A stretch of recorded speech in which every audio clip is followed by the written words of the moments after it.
Bonsoir, bienvenue à tous. Tout de suite les titres de ce vendredi. Le bras de fer commence entre l'Union européenne et le Royaume-Uni. À La Valette, Donald Tusk, le président du Conseil européen, a fixé ses conditions au Brexit. C'est inédit dans l'histoire de l'industrie spatiale. SpaceX a procédé au lancement d'une fusée recyclée, une prouesse synonyme d'économie substantielle pour les prochains vols spatiaux. Et puis nous irons à Florence, où le premier G7 de la culture s'emploie à préserver le patrimoine de l'humanité. Un divorce à l'amiable est-il possible entre le Royaume-Uni et l'Union européenne? Aujourd'hui, à Malte, le président du Conseil européen, Donald Tusk, a dicté ses conditions de négociation. Pas de marchandage sur la question de la sécurité, ni sur les engagements financiers contractés durant ces 40 dernières années. Une mise au point qui annonce la teneur des futures négociations. Boris Petzold. Une bonne dose de fermeté et un zeste de bienveillance. C'est le savant mélange que l'Union européenne compte employer dans les négociations sur le Brexit avec les Britanniques. Une fois, et seulement une fois que des progrès suffisants auront été faits sur la sortie, nous pourrons discuter du cadre de notre relation future. Démarrer des discussions parallèles sur toutes les questions en même temps, comme l'ont suggéré certains au Royaume-Uni, cela ne se produira pas. En clair, dans ces tractations, ce sont les 27 qui imposeront leur tempo. Voilà pour la fermeté. Pour commencer, Londres devra clarifier le sort des quelques 3 200 000 ressortissants européens qui vivent et travaillent au Royaume-Uni. Les Britanniques devront aussi honorer leurs engagements financiers et les dettes qu'ils ont contractées en tant que membres de l'UE. Si les discussions avancent bien et dans le bon sens, alors Bruxelles pourrait envisager de négocier les bases d'un futur partenariat dès cet automne. Voilà pour le zeste de bienveillance. Mais pour Theresa May, ces conditions sonnent comme une fin de non-recevoir. Elle qui voulait mener dès le départ des tractations parallèles sur l'accès de son pays au marché commun. Elle a par ailleurs laissé entendre que l'on ne pourrait se désengager de la coopération européenne en matière de sécurité. Ce que le chef de la diplomatie britannique s'est aujourd'hui empressé de démentir au Conseil de l'OTAN à Bruxelles. Je tiens à souligner que l'engagement du gouvernement du Royaume-Uni pour la sécurité et la défense de l'Europe est inconditionnel. Il ne fera pas l'objet d'un marchandage dans les négociations qui ont lieu ailleurs dans cette capitale. Si l'heure semble au désarmement verbal, la procédure de divorce s'annonce malgré tout longue et douloureuse. Prochaine étape, le 29 avril, date à laquelle les 27 avaliseront les négociations sur le Brexit, qui pourraient commencer dès le 22 mai. Selon Donald Tusk, les États encore membres de l'UE ne chercheront pas à punir les Britanniques, le Brexit en lui-même étant déjà bien assez punitif. Le gouvernement français semble avoir trouvé les mots justes pour apaiser les tensions en Guyane. Après 10 jours de conflit social, hier soir, les excuses de la ministre des Outre-mer aux Guyanais ont permis de reprendre les négociations. Aux côtés du ministre de l'Intérieur, Mathias Fekl, Erika Bareitz s'est exprimée depuis le balcon de la préfecture de Cayenne. C'est à moi que revient l'honneur de dire au peuple guyanais, au-delà de ma personne, au-delà des fonctions, toutes mes excuses au peuple guyanais.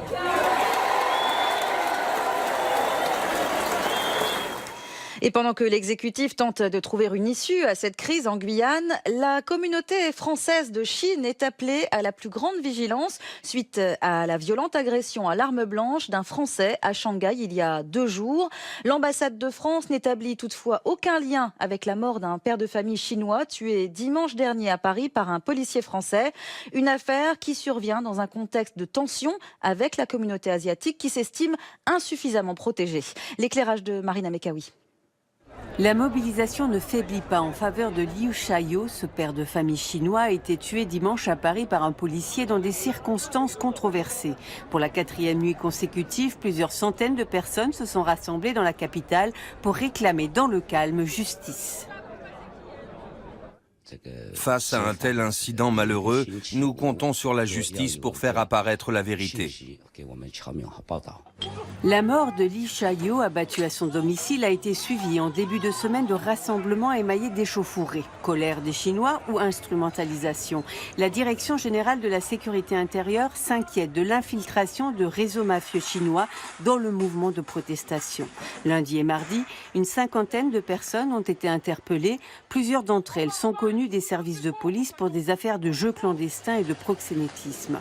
Acte de représailles ou fait divers, mercredi à Shanghai, un Français a été agressé à l'arme blanche. Son assaillant a été interpellé. Une enquête est en cours. L'affaire a pris des proportions démesurées. Je trouve qu'ici, la sécurité est assez bonne. Peut-être que l'incident qu'il y a eu à Paris a fait que cet événement ait grossi de façon exagérée. À Shanghai, la représentation française n'établit pas de lien avec ce qui s'est passé à Paris dimanche, mais appelle tout de même les Français à la plus grande vigilance. Il faut dire que sur les réseaux sociaux, un déchaînement de haine anti-français se déverse. Je suggère à tous de ne pas se précipiter en formulant des suppositions et des hypothèses. Pourtant, cette fois-ci, les autorités chinoises ont décidé de ne pas censurer Internet. C'est une petite révolution dans le milieu syndical en France. La CFDT détrône la CGT chez les salariés du privé au niveau national. C'est historique. Le ministère du Travail a publié à la mi-journée les résultats des audiences des organisations syndicales. La CFDT obtient donc 26,4% contre 24,9% à la CGT. Rappelons tout de même que le taux de syndicalisation est faible en France. Si 20% des salariés sont syndiqués dans la fonction publique, ils sont seulement 9% dans le privé. Au Venezuela, la crise politique s'est encore aggravée, poussant la population de nouveau dans la rue. Hier, la Cour suprême, aux ordres du président Chavez, a décidé de retirer le pouvoir au Parlement, dominé par l'opposition. Les juges, le pouvoir judiciaire, s'emparent donc désormais du pouvoir législatif. Le président du Parlement dénonce un coup d'État. Le point avec Alexandra Yénique. Ces étudiants comptaient manifester aujourd'hui devant la Cour suprême de Caracas, la capitale vénézuélienne, mais les forces de l'ordre les en empêchent. Hier soir, des dirigeants de l'opposition s'étaient réunis ici pour dénoncer l'arrêt rendu par la Cour mercredi. Arrêt qui confisque l'ultime pouvoir des députés, celui d'édicter des lois. L'opposition prévoit des manifestations de plus grande envergure dès demain. Hier soir, déjà, des affrontements ont éclaté. La garde nationale nous a attaqués de manière très violente. De quoi a-t-elle peur? Nous avons un gouvernement de froussards et un petit groupe de magistrats qui rend service à des lâches qui ont peur de ce que nous leur demandons, des élections. C'est cet arrêt que le président du Parlement brandit ici. Voilà ce qu'il en fait, car ce bout de papier réduit en miettes les derniers vestiges de démocratie au Venezuela. C'est tout simplement de la merde. C'est une souillure que nous infligent ceux qui ont kidnappé la Constitution, ceux qui ont kidnappé les droits et la liberté du peuple vénézuélien. L'opposition crie au coup d'État et de fait, le président Maduro contrôle désormais tous les leviers du pouvoir, exécutif, judiciaire, législatif. Jusqu'ici, il a réussi à contrer toutes les tentatives de l'opposition de droite pour le destituer. La communauté internationale dénonce le coup de force de Nicolás Maduro, à l'image de la présidente chilienne en visite au Portugal. Au nom du gouvernement et du peuple chilien, je tiens à condamner toute situation susceptible d'altérer l'ordre démocratique au Venezuela. À cela s'ajoute la crise économique. Il faut compter 4 heures de queue pour acheter du pain, par exemple, et dans les pharmacies, les médicaments sont rares. L'inflation aussi bat des records, 1660% cette année selon le FMI. Dans le pays voisin, au Brésil, 6 mois après la destitution de la présidente Dilma Rousseff, l'instigateur de sa chute est à son tour rattrapé par la justice. L'ex-président de la Chambre des députés, Eduardo Cunha, vient d'être condamné à 15 ans de prison, lui aussi pour une affaire de corruption. Et loin des scandales politiques, le monde de l'aérospatial vit aujourd'hui une avancée historique. La société américaine SpaceX vient pour la première fois d'utiliser un lanceur qui avait déjà servi pour un précédent tir. Une opération qui devrait réduire considérablement les coûts de lancement. Les précisions de Fred Toussaint. Un décollage sans encombre à 18h27 de Cap Canaveral en Floride. Puis une ascension sans surprise des 333 tonnes de la fusée Falcon 9. À première vue, rien de bien exceptionnel. Ce n'est que 2 minutes 41 secondes plus tard que la prouesse sera réalisée avec le décrochage du premier étage du lanceur pour un retour prévu 8 minutes plus tard sur le plancher des vaches. Ouais, c'est une journée énorme. Je suis soufflé, franchement. C'est la combinaison d'une énorme quantité de travail par une équipe très talentueuse. Je ne peux que féliciter l'équipe chargée des moteurs, l'équipe de production chez SpaceX et l'équipe du lanceur pour ce qu'ils ont réalisé. La prouesse des ingénieurs fait revenir une partie du lanceur qui habituellement finit en mer pour être recyclé et réutilisé pour une dizaine, voire une vingtaine d'autres tirs. Un énorme gain de temps et surtout une économie de près de 30% du coût de chaque vol, ouvrant de nouvelles perspectives. La réutilisation rapide et complète des fusées est vraiment la clé pour ouvrir l'espace et devenir un modèle spatial, un modèle multiplanète, et avoir pour l'avenir quelque chose qui est incroyablement excitant, que nous attendons avec impatience. Pourtant, il aura fallu plusieurs ratés retentissants pour que le Falcon 9 soit opérationnel. Avec cette réussite, SpaceX devient en tout cas un concurrent sérieux pour Ariane 5. Ariane 5 capable d'envoyer jusqu'à 7 tonnes en orbite pour un coût de 150 millions d'euros contre 56 millions pour le Falcon 9 et ses 5,3 tonnes de charge, même si ce dont rêve Elon Musk, c'est surtout de conquérir l'espace. Elon Musk ne fait pas secret de son désir d'aller sur Mars, et ceci est une étape majeure vers ce but. Mais avant Mars, Elon Musk vise la Lune avec des premiers vols prévus d'ici l'année prochaine pour les premiers touristes lunaires. Et retour sur la terre ferme, direction l'Italie, où se tient en ce moment le premier G7 de la culture à Florence. À l'heure où le patrimoine culturel mondial est menacé par la barbarie des djihadistes, ce sommet propose aux grandes puissances mondiales de renforcer leur engagement dans la lutte contre les pillages des sites archéologiques. À Florence, la correspondance de Gustavo Fa. Le David de Michel-Ange contemple l'arc de triomphe de Palmyre, une reproduction créée grâce à la technologie de l'impression 3D. L'original, lui, a été détruit par le groupe État islamique. Cette copie symbolise donc le thème du premier sommet de la culture du G7. Les ministres de la culture du G7, les représentants de l'UNESCO et de l'UE se sont réunis à Florence à l'invitation du ministre italien de la Culture. Leur rencontre a abouti à la déclaration de Florence. Cette déclaration souligne l'engagement des États du G7 pour la protection des biens culturels face à la menace terroriste ou aux catastrophes naturelles. Elle reconnaît l'importance de la culture comme instrument de dialogue. Nous vivons à une époque de peur, la peur des autres, des étrangers. C'est pourquoi il est important de parler de la culture comme instrument de dialogue. Les pays du G7 ne doivent pas seulement jouer leur rôle de leader en matière d'économie, mais aussi protéger les valeurs de la communauté internationale. La lutte contre le trafic de trésors culturels doit donc être renforcée à l'échelle mondiale. C'est en effet l'une des principales sources de revenus des terroristes et donc un problème de sécurité internationale. En ce sens, le premier G7 de la culture ouvre de nouvelles perspectives. Le plus impressionnant dans cette déclaration est que les États reconnaissent explicitement 3 points sur le rôle joué par les biens culturels dans la société actuelle. C'est un grand changement, car il n'y a plus de phrases creuses telles que « nous devons protéger nos biens culturels en cas de conflit armé » ou encore « nous devons soutenir la culture ». C'est quasiment une déclaration à caractère constitutionnel qui souligne l'importance du patrimoine culturel pour l'ensemble de l'humanité.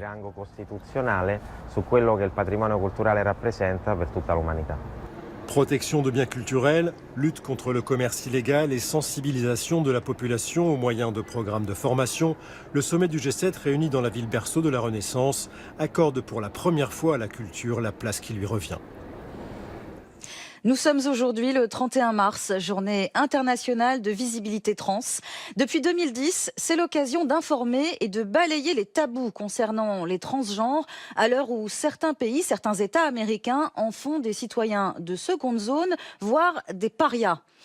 Certains ont décidé de venir en aide à ceux qui ont du mal à gérer cette identité. Sur les réseaux sociaux, grâce à des vidéos, leurs questionnements trouvent un écho, brisant une solitude souvent pesante. À Berlin, le reportage de Catherine Feulen. Pinceau pour sourcils et fard à paupières, le moindre détail compte. Kim, alias Kimbale KK, tourne un nouvel épisode pour sa chaîne YouTube. La jeune femme de 19 ans y dispense de nombreux conseils de style et raconte son quotidien de transsexuelle. Aujourd'hui, nous parlons de la première visite chez le gynécologue. Pour ceux qui l'ignorent, je ne peux pas avoir d'enfant, je n'ai pas de règles. Par contre, je n'ai aucun risque de développer un cancer du col de l'utérus. Le problème en Allemagne, c'est qu'il y a peu de transsexuels susceptibles de servir de modèle. Le principal pour moi, c'est de me sentir bien dans ma peau. Personne ne peut m'enlever cela, et c'est ce que je veux communiquer à mes spectateurs. Cette jeune étudiante en droit est un modèle pour des centaines de jeunes abonnés. Sa transformation sexuelle, elle l'a amorcée bien avant la puberté, avec le soutien de ses parents. Mais à l'école, c'était un autre son de cloche. Discrimination et violence faisaient partie de son lot quotidien. Dans ses vidéos, elle aborde tous les sujets, de la crise identitaire au traitement hormonal. Voilà comment j'ai commencé. J'ai même choisi une boîte de comprimés pour bloquer la puberté. Pour les créateurs de la plateforme en ligne Debate, les vidéoblogs de jeunes transsexuels comme Kim sont très importants. La transsexualité est une thématique rarement abordée. C'est un sujet très peu couvert par les grands médias. Il suffit de voir les réactions des gens quand on leur montre des vidéos de transsexuels qu'on a interviewés. C'est un thème qui suscite beaucoup de haine, et cette haine résulte le plus souvent de l'ignorance. Animer le débat pour sensibiliser le grand public, voilà l'objectif de la plateforme. YouTube va-t-il bientôt remplacer le conseil de professionnels ? À Berlin, l'association Queer Leben encourage les jeunes à plus échanger, s'ils ont le sentiment de vivre dans un corps qui ne leur correspond pas et envisagent de se faire opérer. Nous disons toujours aux jeunes, renseigne-toi, cherche ce qui pourrait te convenir. Mais si tu veux prendre une décision, surtout va voir des gens, discute avec eux, parle avec les bonnes personnes, celles qui peuvent partager leur expérience personnelle, celles qui te diront ce qu'elles ont véritablement vécu et n'osent pas le raconter en public. En Allemagne, l'assurance maladie prend désormais en charge les frais d'opération de changement de sexe, à condition d'avoir suivi une thérapie. Mais beaucoup de transsexuels souhaitent leur reconnaissance au quotidien. J'aimerais que ça ne soit plus exceptionnel. Personne n'a le droit de nous intimider, de nous faire douter au point de se demander « qui suis-je, que suis-je ?» et d'avoir honte de ce qu'on est. Avant de clore ce journal, comme chaque vendredi, nous proposons à une personnalité du monde de la culture de nous donner son avis sur la campagne présidentielle française. À moins d'un mois du premier tour, Lionel Julien a recueilli l'opinion de la célèbre actrice allemande Katharina Thalbach, qui met en scène à la Comédie Française la résistible ascension d'Arthur Roby de Bertolt Brecht. Mélenchon, Fillon, Hamon, Macron, Le Pen. Je vois tout cela partout en Europe. Je le vois presque partout dans le monde. C'est ce besoin réactionnaire d'aller vers la droite. Alors soyez fiers, soyez forts. Moi, j'ai bien sûr des peurs similaires. Et la peur rend bête. C'est ça le problème. La bêtise vous conduit à prendre de mauvaises décisions.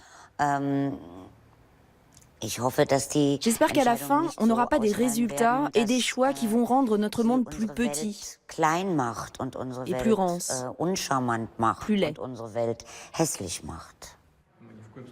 Merci, Monsieur le Président, de m'avoir accordé cette entrevue. Oui, ça fait peur. Mais ce n'est pas que Marine Le Pen qui fait peur. On pensait que le monde allait grandir et se développer de manière solidaire. Et tout d'un coup, il devient plus petit, il se réduit. Et ce qui reste, c'est le nationalisme et le repli sur soi.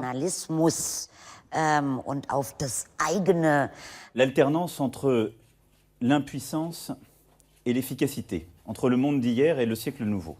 Ce que je remarque, c'est que la gauche n'arrête pas de se disputer. Et ils se disputent jusqu'à ce qu'il n'y ait plus de cohésion.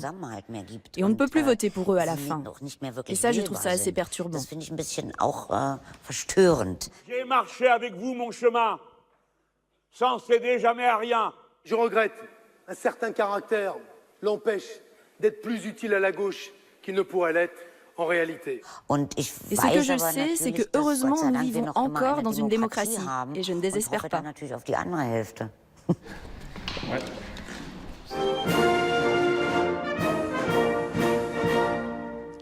Voilà, et notez que la résistible ascension d'Arthur Roby de Katharina Thalbach, ça démarre demain à 20h30 à la Comédie Française. D'ailleurs, pour plus d'informations, rendez-vous sur notre site internet. Vous découvrirez des images, des répétitions, mais aussi l'interview de l'acteur Laurent Stocker. Sur ce, c'est la fin de ce journal. Passez une très belle soirée. Retour de l'info demain, 19h45 avec Méline Freda. Tchuss.